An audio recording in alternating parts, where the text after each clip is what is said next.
వైసీపీకి big shock తగిలింది. జగన్ కు నమ్మిన బంట్లుగా ఉన్న ఇద్దరు రాజ్యసభ సభ్యులు మోపిదేవి, బీదా మస్తాన్ రావు రాజీనామా చేశారు. రాజ్యసభ చైర్మన్ కు రాజీనామా పత్రాలు అందజేశారు. ఏకకాలంలో పదవికి, పార్టీకి ఇద్దరు ఎంపీలు రాజీనామా చేయడంతో వైసీపీ నుంచి నెక్స్ట్ ఎవరెవరు ఉన్నారనే ఊహాగానాలు గుప్పుమంటున్నాయి.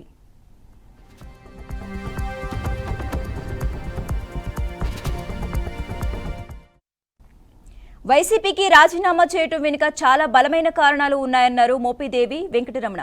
వైసీపీకి రాజీనామా చేయాలని తాను ఇప్పటికిప్పుడు నిర్ణయం తీసుకోలేదని అన్నారు. గతంలో ఎమ్మెల్యేగా పోటీ చేయాలని తనకు ఉందని జగన్తో మాట్లాడానని, ఆయన ఏమాత్రం ఆలోచించకుండా కుదరదు అన్నారన్నారు. అప్పటి నుంచే తాను అసంతృప్తిగా ఉన్నానన్నారు.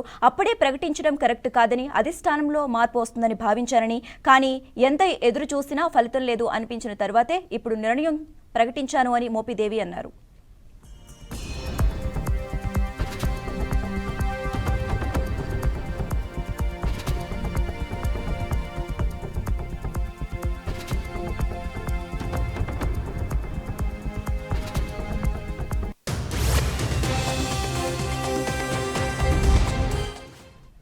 వైసీపీకి బిగ్ షాక్ తగిలింది. జగన్ కు నమ్మిన బంట్లుగా ఉన్న ఇద్దరు రాజ్యసభ సభ్యులు మోపిదేవి, బీదా మస్తాన్ రావు రాజీనామా చేశారు. రాజ్యసభ చైర్మన్ కు రాజీనామా పత్రాలు అందజేశారు.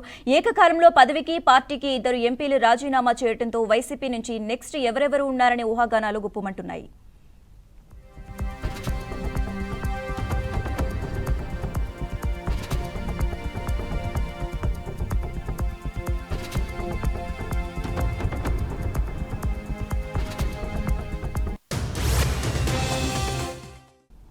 వైసీపీకి రాజీనామా చేయటం వెనుక చాలా బలమైన కారణాలు ఉన్నాయన్నారు మోపిదేవి వెంకటరమణ. వైసీపీకి రాజీనామా చేయాలని తాను ఇప్పటికిప్పుడు నిర్ణయం తీసుకోలేదని అన్నారు. గతంలో ఎమ్మెల్యేగా పోటీ చేయాలని తనకు ఉందని జగన్తో మాట్లాడానని, ఆయన ఏమాత్రం ఆలోచించకుండా కుదరదు అన్నారన్నారు. అప్పటి నుంచే తాను అసంతృప్తిగా ఉన్నానన్నారు.